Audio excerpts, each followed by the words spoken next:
ano nga daw ba yung ibig sabihin ng inauthentic engagement?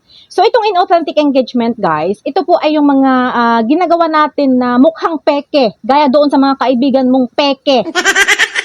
Nakangiti pagkaharap mo pero sinisiraan ka na pala pagtalikod mo.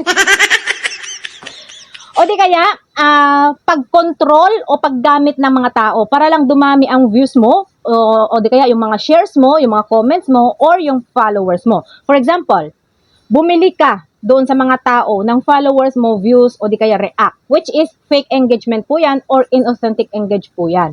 Pangalawa, engagement bait. Ibig sabihin, naglagay ka ng mga caption na mapanlin lang or nag-uutos sa mga tao. For example, naglagay ka ng mga caption na hindi related sa content mo. O di kaya, nilagay mo sa caption mo ang mag-like ka kung agree ka at mag-heart ka naman kung hindi ka agree.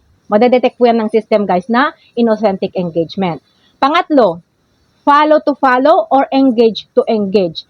O di kaya, nag-post ka ng, hello guys, road to 10,000 followers na ako. Tara na guys, mag-resbackan na tayo. Inauthentic engagement po guys, ang mga ganyan.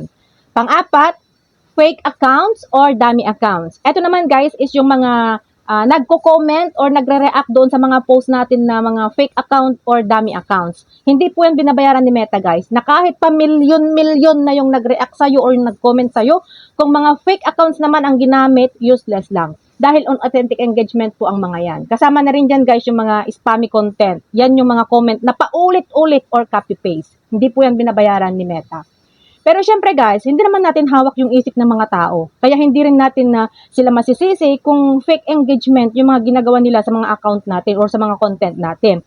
Kaya yung iba nagtataka dahil nga ang laki ng earnings nila doon sa approximate earnings, pero pagdating sa sahuran, kunti na lang yung sasahurin. Dahil nga ang laki na ng nabawas, na halos kalahati na yung binawas ni Meta. Dahil nga tinatanggal niya guys yung mga inauthentic engagement. Kaya doon sa mga kapwa content creator natin guys na mahilig sa mga fake engagement, iwasan niyo na po ang mga ganyan guys. Kung gusto nyong makatulong doon sa mga kapwa content creator ninyo, dapat mag-comment kayo ng mga naaayon doon sa mga video na napanood ninyo. At hindi lang po puro count me in, payaka, press button na.